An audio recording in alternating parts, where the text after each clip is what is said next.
Olá, meu nome é Carlos Siqueira, seja muito bem-vindo e bem-vinda a este meu canal. Aqui nós falamos de literatura e tentamos falar sempre sobre escritores diferentes, de épocas, estilos, nacionalidades e gêneros diferentes. E tentamos falar frequentemente sobre poesia, gênero infelizmente impopular no Brasil e no YouTube. Mas Carlos Siqueira está aqui para falar sobre o que não é falado. E hoje eu nem sei qual é a vez que eu trago esse poeta aqui, porque não é a primeira, a segunda, a terceira. Eu já abordei alguns poemas dele em vídeos esparsos, de contos, de romances, etc. E já fiz um vídeo especificamente sobre ele.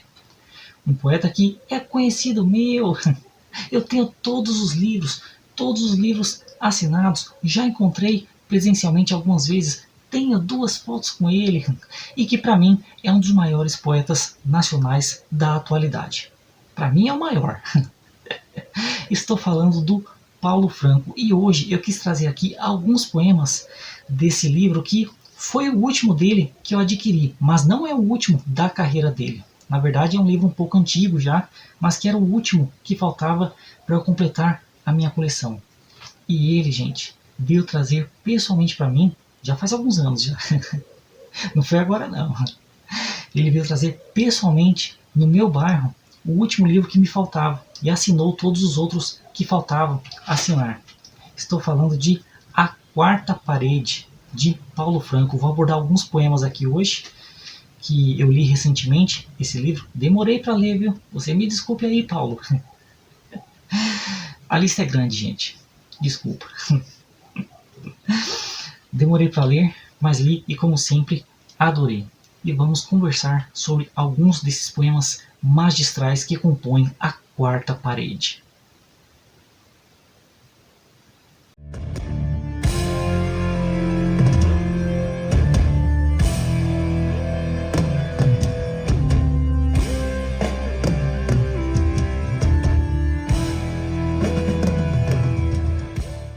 Bom, para quem não conhece o Paulo Franco, sabe que ele é um poeta aqui da região em que eu moro, o ABC Paulista, de São Paulo. Eu moro em Ribeirão Pires, São Paulo.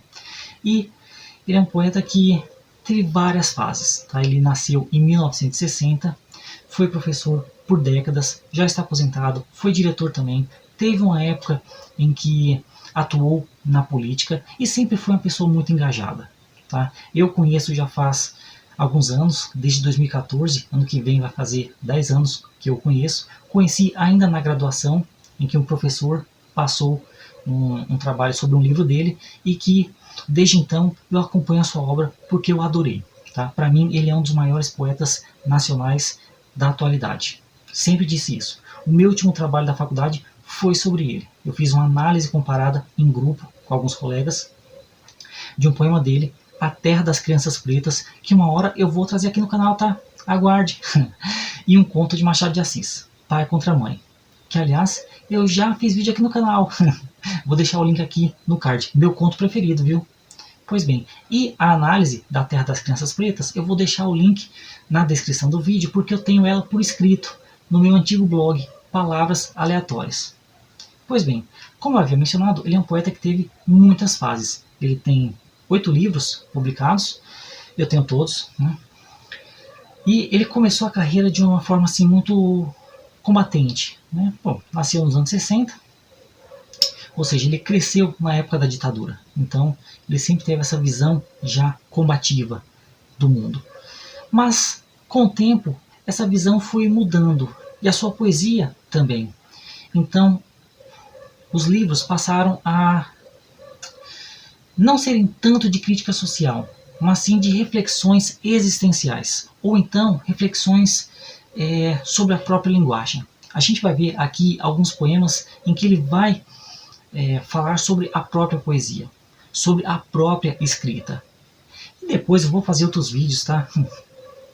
Eu vou fazer outros vídeos sobre ele e a gente vai conhecer um pouco mais da sua obra, porque assim eu sempre tento valorizá-la, mostrá-la para o maior número de pessoas possível. Pois bem, então agora sim vamos conversar sobre A Quarta Parede. Só sobre alguns poemas, hein? Bom, o primeiro poema que eu resolvi abordar aqui se chama A Máscara no Espelho. E é um poema muito significativo. Primeiro, que eu gosto muito dele. Segundo, que o primeiro livro dele que eu tive contato se chama A Máscara no Espelho, uma antologia inacabada. Terceiro, que a máscara é uma figura muito cara na poesia do Paulo. Ele que tem vários poemas em vários livros que vão refletir sobre esse mundo de aparências, sobre esses sentimentos que nos enganam. Tá? E também porque o título do livro, A Quarta Parede, tem relação com o teatro e a máscara, idem. Então, um poema muito simbólico. Para iniciar o vídeo, A Máscara no Espelho. Ah, outra coisa. Para quem não conhece os meus vídeos aqui sobre poesia, para quem é novo no canal, saiba que eu leio o texto do início ao fim e depois teço breves comentários sobre ele. Tudo bem? Ok. A Máscara no Espelho. No espelho, a máscara dirige o meu cenário de mentiras que me acalmam no espetáculo de contradições que represento. E vejo a sombra que de mim nos outros resplandece ser o que nem sei se sou, mas que no outro, como espelho, transparece.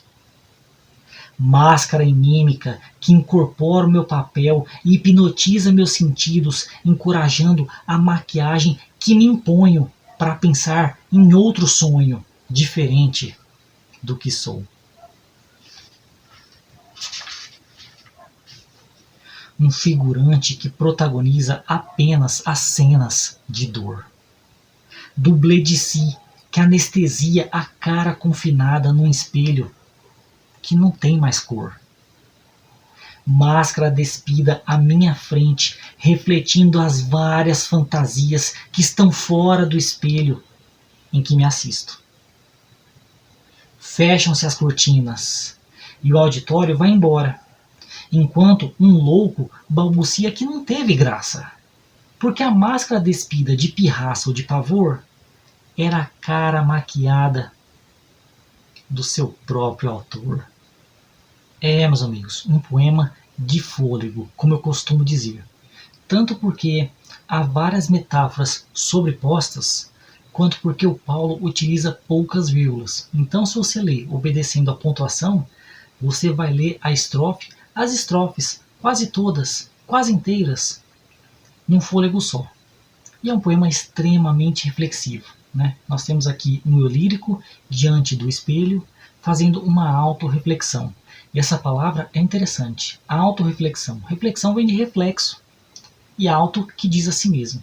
Então nós temos aqui uma pessoa, um eu lírico, diante do espelho, pensando que a máscara dirige o cenário de mentiras. Tá? Isso aqui, assim, é muito reflexivo, porque a gente sempre tem que pensar, quando lê poesia, que o eu não é o eu. Tá? O eu é uma representação do nós. Então a gente pode pensar quantas vezes a gente se coloca diante do espelho em que a máscara dirige o nosso cenário. Não é nós que dirigimos o nosso cenário, é a máscara, é o fingimento. É uma convenção, é uma mentira. E o cenário também é de mentiras, só que são mentiras que nos acalmam no espetáculo de contradições que representamos. Aqui eu estou falando no plural, mas o eu lírico fala no singular, é claro, né? Porque o ser humano é contraditório, né? E a máscara é que dirige tudo isso. Claro, né? Para cada situação nós temos uma máscara diferente. E ele continua: e vejo a sombra que de mim nos outros resplandece ser o que nem sei se sou. Interessante isso, porque uma coisa é o que a gente é de fato. Outra coisa é o que a gente acha que é. Outra coisa é que os outros acham que a gente é. Perceba como aqui há várias subjetividades, há várias visões parciais de um único ser. Tanto que o que aparece no outro é só a sombra de mim, não sou eu. Né? E é uma sombra que eu nem sei se sou, porque muitas vezes a imagem que a gente tem da gente mesmo não converge com o que as outras pessoas acham de nós. mas que nos outros aparece como um espelho, né? Interessante isso. Máscara e mímica que incorpora o meu papel, hipnotiza meus sentidos. Veja, os sentidos são hipnotizados pela máscara, né? O fingimento, as convenções, as ordens, os deveres que a sociedade impõe na gente, que a gente veste como se fosse uma roupa, como se fosse uma máscara, hipnotiza os nossos sentidos. A gente fica meio que embriagado, encorajando a maquiagem que me imponho para pensar em outro sonho diferente do que sou. É claro, né, porque a gente só quer o que a gente não tem ainda. Então, se a gente usa uma máscara, a gente quer parecer uma outra coisa. Aqui, no caso, pensar em outro sonho que não sou. Claro, porque se é sonho, não vou dizer uma utopia, né? Mas é uma coisa que eu não tenho ainda. Muito bem, continuando. Isso aqui é muito doloroso, né? Um figurante que protagoniza apenas as cenas de dor. E essa linguagem também é maravilhosa. Apenas as cenas de dor. Como se já fosse um eco essa rima interna. Algo que vai se repetindo. E a parte pungente, um figurante. Né? Nós não somos agentes, não somos protagonistas. Somos figurantes que só protagonizam as cenas de dor. É claro que não é sempre, é claro que não é todo mundo. Mas quantas pessoas nós não conhecemos que, na hora de se apresentar, de se representar, o faz como sempre uma pessoa sofrida, uma pessoa que está passando por dificuldades e que nunca supera isso. Uma coisa inversa ao poema de linha reta, poema em linha reta, do Fernando Pessoa, né, que lá o eu lírico se reclama que ele só conhece campeões, gente que nunca sofreu. Mas os tempos são outros, né? E hoje em dia nós conhecemos pessoas que sempre se apresentam representando apenas as cenas de dor. Meus amigos. Pois bem. E aí ele continua. Dublê de si, que anestesia a cara confinada num espelho que não tem mais cor. Ou seja, o espelho já não permite mais que nós vejamos a realidade. Ele não tem mais cor. A vida já está opaca, já está apagada. Meus amigos. Pois bem, então ele continua, né, dizendo que a máscara despida reflete as várias fantasias, etc. Mas ele termina o poema dizendo que fecham-se as cortinas e o auditório vai embora. Que auditório será esse, hein? Será que são os vários eus que nós temos? Ou será que são as pessoas, as visões das pessoas que nós carregamos com a gente? Pois bem, o auditório vai embora, a gente fica sozinho. Só que um louco, que louco será esse, hein? Um louco balbucia que não teve graça. Porque a máscara despida, de pirraça ou de pavor, era a cara maquiada do seu próprio autor. Antes de comentar sobre o conteúdo, é interessante pensar na forma também. Despida, pirraça, pavor, vários P's seguidos, uma aliteração em P, uma repetição de uma letra que pode indicar uma repetição dos atos cotidianos. Meus amigos. Pois bem, e assim, é interessante essa figura que quem reclama é um louco. O louco que, se a gente pensa no Foucault, Michel Foucault, ele diz que o louco é o único ser livre na sociedade, porque ele está desprovido de máscaras, de conveniências, de regras, de leis que a sociedade impõe. Então o louco seria a voz da razão. E ele não achou graça, porque quando o eu lírico tirou a máscara, era o rosto do próprio autor. Ou seja, o rosto e a máscara não se diferenciam mais. Tem muita gente que, de tanto fingir, começa a achar que aquilo é a própria realidade e não sabe mais diferenciar os lugares uns dos outros, em que os contextos pedem ações ou vestimentas diferentes. Mas tem gente que acaba perdendo a própria identidade. E aí o louco, aqui talvez com a voz da razão, não acha graça. Pô, mas o cara tirou a máscara e era ele mesmo. Ou seja, talvez aquilo não era mais representação, mas a própria realidade. Meus amigos, percebam quantas camadas que esse poema tem. Inclusive camadas de máscaras umas sobre as outras também. Até rimou. Pois bem, agora eu vou passar para outro poema. Bom, esse próximo poema aqui, ele é um diálogo total com Fernando Pessoa, tá? Fernando Pessoa, poeta português, considerado por muitos o maior poeta de todos os tempos. Talvez até para mim seja isso mesmo. E uma hora eu vou fazer vídeo só sobre ele, tá? Mas por enquanto eu já fiz um vídeo em que eu coloco lado a lado um poema de Fernando Pessoa e Charles Baudelaire. Eu já fiz um poema em que eu recito na praia um poema do Fernando Pessoa sobre o mar. Eu já fiz um vídeo em que eu coloco lado a lado Ricardo Reis, heterônimo de Fernando Pessoa, com Cecília Meirelles. E uma hora eu vou fazer um vídeo só sobre Fernando Pessoa. Pois bem, esse poema se chama A Pessoa. Ele diz assim: em minhas lágrimas, relativamente sujas, estão as incertezas de uma alma contraditória e incompartilhável. Trago no meu coração o ópio das horas. Indiferente a quase tudo, atormento-me com a simples futilidade metafísica dos que passam ao meu redor. Imaginar que no dia seguinte seguirei vivo traz a insônia necessária ao que quero compor. Seria tão fácil se eu fosse os outros. Dentro de mim, múltiplo a traição é sigilosa. Do outro lado da minha janela, inúmeros donos de tabacaria riem-se de mim, que não me sinto pessoa. A ordem civil me transformou em nada, sintetizado em cumpridor de obrigações, sem sensação nenhuma de vida. Desarmonizo-me meio a uma harmonia falsa. O universo se reconstruiria em ideal de esperança se o sorriso dos que passam do outro lado da minha rua não fosse só um fato infeliz. As tabacarias quase não existem mais, mas os poetas são os mesmos e se multiplicam em cruzes que demarcam milenares aflições. O pássaro que avisto no horizonte é irreal. Melhor não ver o que a parede do imaginário sanciona como fato.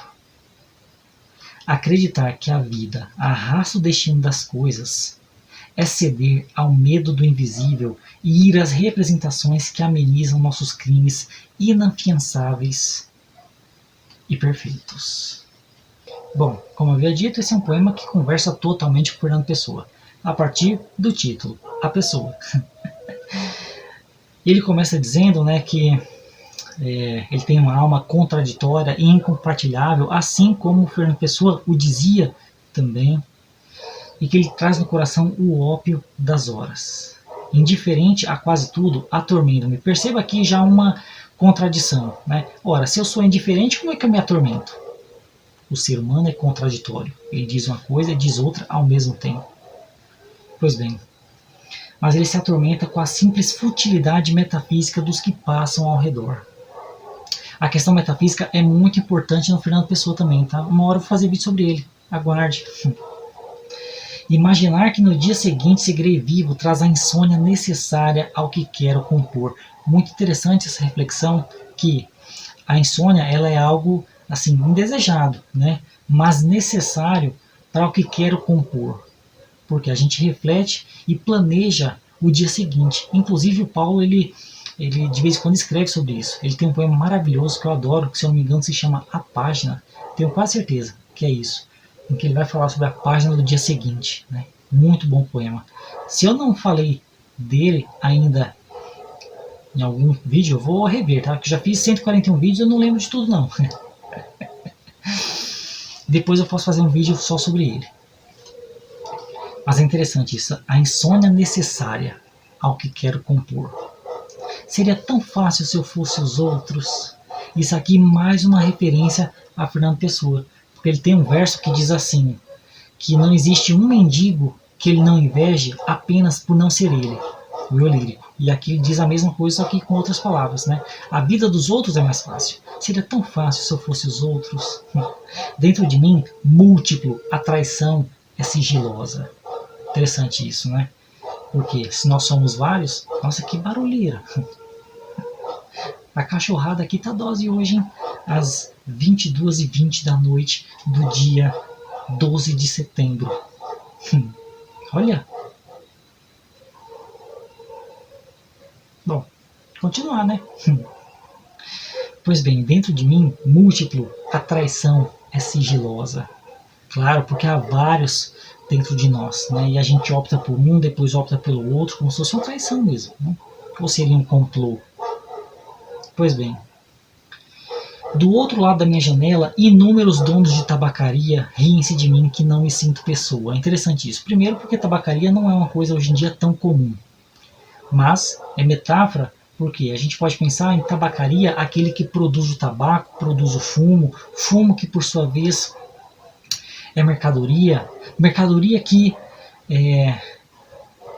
causa, né, uma fumaça, fumaça que impede de ver a realidade, fumo, cigarro, que tem a ver com um prazer fugaz, efêmero, talvez até ilusório, né? Então, os donos dessas substâncias, dessas coisas, dessas mercadorias, desses objetos, riem do eu lírico, que não se sente pessoa, ou seja, ele se torna objeto também. Meus amigos. Pois bem, a ordem civil me transformou em nada, sintetizado em cumpridor de obrigações, sem sensação nenhuma de vida. Desarmonizo-me meio a uma harmonia falsa. É uma irrealidade o que ele vivencia, o que nós vivenciamos. Porque essa harmonia falsa, a gente pode pensar numa alegria falsa. Quantas pessoas não sorriem sem estarem felizes? Dizem ser pessoas de sucesso e empreendedoras, quando na verdade são escravas de si mesmas. Mas por conta de uma propaganda, de uma mentira, de uma ideologia, o universo se reconstruiria em ideal de esperança se o sorriso dos que passam ao lado da minha rua não fosse um fato infeliz. Aqui é um sorriso falso, porque o fato é infeliz. Não é uma risada autêntica. Um sorriso autêntico. As tabacarias quase não existem mais. Interessante isso. Isso aqui me lembra o José Luiz Peixoto, naquele Regresso à Casa, que eu já fiz vídeo no canal, que ele começa falando sobre Ulisses, né? A viagem de Ulisses pode ser, em vez de 10 anos, só 10 minutos. Pode ser só um telefonema. A embarcação pode ser uma bicicleta. Pode ser a pé, né? Ou seja, as tabacarias não existem mais. Mas os poetas continuam refletindo sobre as mesmas angústias. Meus amigos, agora eu vou continuar no próximo take porque o espaço está acabando. E ele continua. O pássaro que avisto no horizonte é irreal. Gente, o pássaro na literatura geralmente é tido como metáfora de liberdade. Então a gente pode pensar que a liberdade que o lírico vê no horizonte, e o horizonte já é metáfora de futuro, é irreal, né? Melhor não ver o que a parede do imaginário sanciona como fato, né? A realidade, ela é trágica, é feia, é triste. Melhor não ver. Melhor fugir para prazeres fugazes, como o tabaco, por exemplo. Meus amigos. E ele termina, né? Acreditar que a vida arrasta o destino das coisas é ceder ao medo do invisível e ir às representações. Perceba como que esse negócio de representar é muito constante na literatura do Paulo Franco. Acreditar em destino é ceder ao medo e ir às representações que amenizam nossos crimes, né? De novo, a questão da mentira que ameniza os nossos fatos, nossas ações, nossos crimes inafiançáveis e perfeitos. Meus amigos, baita poema aí do Paulo Franco em diálogo com Fernando Pessoa, especialmente com Tabacaria, que um dia eu vou fazer vídeo, tá? Aguarde, é só que é um poema muito longo. Mas um dia eu faço. O próximo poema é metalinguístico, um poema que fala sobre o próprio fato de escrever. Ele se chama Infinito e diz assim: sobre uma parte do que sei, escrevo. E se não sei, me calo. E do que escrevo, uma parte eu nem sei, e mesmo assim, às vezes, falo. Sobre o que sinto, uma parte escrevo para tentar saber o que de mim eu minto. E nunca sei se escrevo a parte que me cabe do que sei de mim. E às vezes, calo para fingir que não sinto. E sei que do que sei, a parte no que escrevo, parte não me cabe, já que eu só pressinto. E no que sinto deste pressentir, há o conflito entre o silêncio e o grito, transformando o poema em linguagem de infinito. Bom, aqui nós temos um poema metalinguístico, um poema que fala sobre a própria questão da escrita. Nós temos um eu lírico que diz que, sobre uma parte do que sabe, escreve. E se não sabe, se cala. Mas mesmo no que escreve, uma parte ele mesmo nem sabe. Interessantíssimo isso aqui, porque primeiro que a gente nunca escreve sobre tudo que a gente sabe. Nunca fala tudo que a gente sabe. É só sobre uma parte. Segundo que, quando a gente escreve, um escritor qualquer escreve, tem partes que ele nem mesmo sabe que escreveu. Sentidos que estão ali, relações, inter-relações, intertextualidades, e que só o leitor vai dar sentido àquilo. E aqui, o eu lírico demonstra que sabe disso, embora não saiba sobre tudo o que escreve. Muito bacana essa parte, né? Mas também é interessante porque ele fala assim, mesmo sem saber, ele escreve. O que me lembra, por sua vez, José Saramago, meu escritor preferido. Uma hora eu vou fazer vídeo, hein? Aguarde. Ele tem um romance chamado O Ano da Morte de Ricardo Reis. Ricardo Reis, já mencionei, é heterônimo de Fernando Pessoa.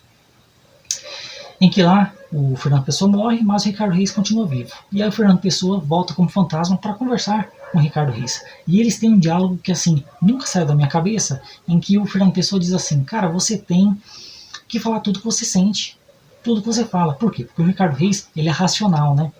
Ele não coloca no papel tudo o que ele sente, só uma parte.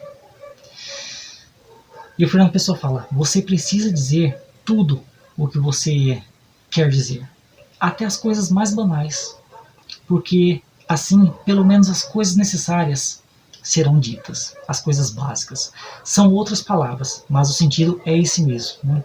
Isso aqui me lembrou, né? Porque por mais que o lírico não saiba sobre tudo que ele quer falar, mesmo assim ele fala. E ele continua. Sobre o que sinto, uma parte escrevo para tentar saber o que de mim eu minto. Interessante isso, né? Porque é uma autorreflexão, uma autodescoberta através da própria escrita. Primeiro escreve, depois percebe o que ali é fingimento ou não. E de novo, nós temos aqui Fernando Pessoa, que ele vai dizer no Autopsicografia, que o poeta é um fingidor que finge tão completamente que chega a fingir que é a dor que devera sente. Então, o que é verdade, o que não é? Bom, primeiro a gente escreve, depois a gente separa verdade de ficção, se é que isso é possível, né? Além de que, quando a gente diz uma coisa, a gente deixa de dizer várias outras. Então, aqui nós temos um processo de autorreflexão do próprio eu lírico, que continua. E nunca sei se escrevo a parte que me cabe do que sei de mim. E às vezes calo para fingir que não sinto. Aquela situação, né? Às vezes a pessoa se cala porque não tem o que dizer. Às vezes a pessoa se cala para não demonstrar o que sente. Meus amigos. E o que eu mais gostei dessa estrofe é o comecinho. E nunca sei se escrevo a parte que me cabe do que sei de mim. Porque muitas vezes quem escreve não escreve sobre a parte que sabe de si, mas que sabe dos outros. Ou que cabe aos outros, ou que é a interpretação dos outros. Isso se é dos outros mesmo, né? Porque às vezes é só um pressentimento. Inclusive ele vai dizer mais para frente, né? E sei que do que sei, a parte no que escrevo, parte não me cabe, já que eu só pressinto. Ou seja, nem tudo ali é irreal, mas às vezes é só um sentimento que está além. E isso também tem a ver com Fernando Pessoa, porque ele vai dizer muitas vezes que ele pressente alguma coisa, mas como ele não consegue descrever aquilo, ele não consegue chegar lá, não consegue transcender, então ele se angustia. Mas um dia eu faço um vídeo sobre Fernando Pessoa. Ele termina, né? E no que sinto deste pressentir, há o conflito entre o silêncio e o grito. Afinal, escrever ou não? Né? Eis a questão. Transformando o poema em linguagem de infinito, nessa essa luta eterna. Bom, passemos ao próximo poema. Esse aqui se chama Lágrimas Secas e diz assim: quando eu for embora, a tampa da minha panela preferida o bule, o cheiro do café, em minha casa permanecerão por mais algum tempo. O meu cão certamente à esquina espiará à minha espera, nos horários de minhas rotinas. As minhas lembranças, cartas, quinquilharias, que a mim eram riquezas, boçais entulhos a serem incinerados virarão aos meus descendentes, que iludidos em suas buscas me esquecerão assim que as lágrimas secarem. Insistentemente, alguns versos determinarão a minha eternidade passageira a um pouco mais além. Ó, insuficiente poesia, a burlar a alma dos outros, desdizendo as verdades, invertendo as mentiras, para encontrar alternativas que não servem para ninguém.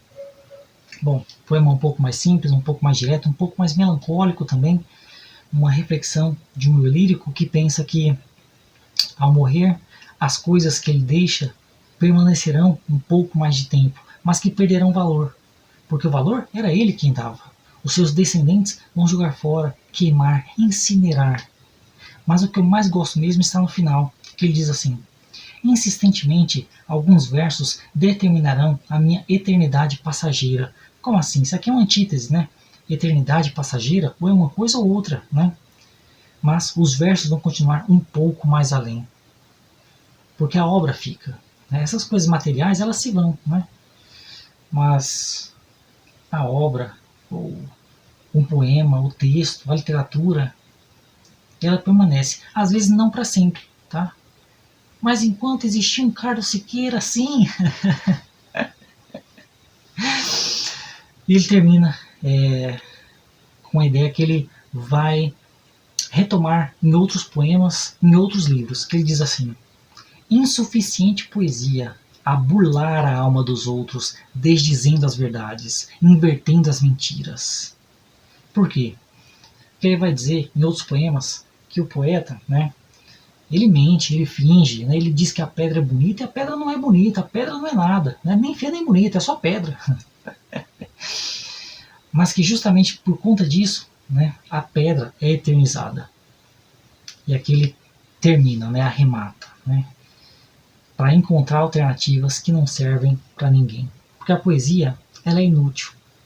A arte é inútil. E ela deve ser inútil. Porque se ela for útil, se ela deve ser útil, aí não é mais arte, não é mais poesia, aí é ferramenta. Aí é uma coisa assim utilitária. A poesia, a arte, a pintura, qualquer arte que seja, ela pode ser útil, mas ela não deve. Ela não deve ter esse caráter normativo. Porque se for assim, não é mais arte, não é mais literatura, não é mais poesia. É outra coisa. Ela pode vir a servir, mas ela não deve. Tá?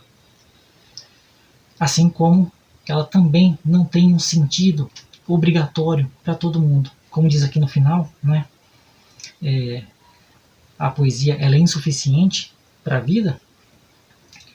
Ela desdiz as verdades, inverte as mentiras para encontrar alternativas que não servem para ninguém, a não ser, talvez, para o autor e para o leitor, é claro. Bom, o último poema a ser lido nesse vídeo já deve estar enorme e o meu celular já está descarregando e já está tarde também, 11 horas da noite.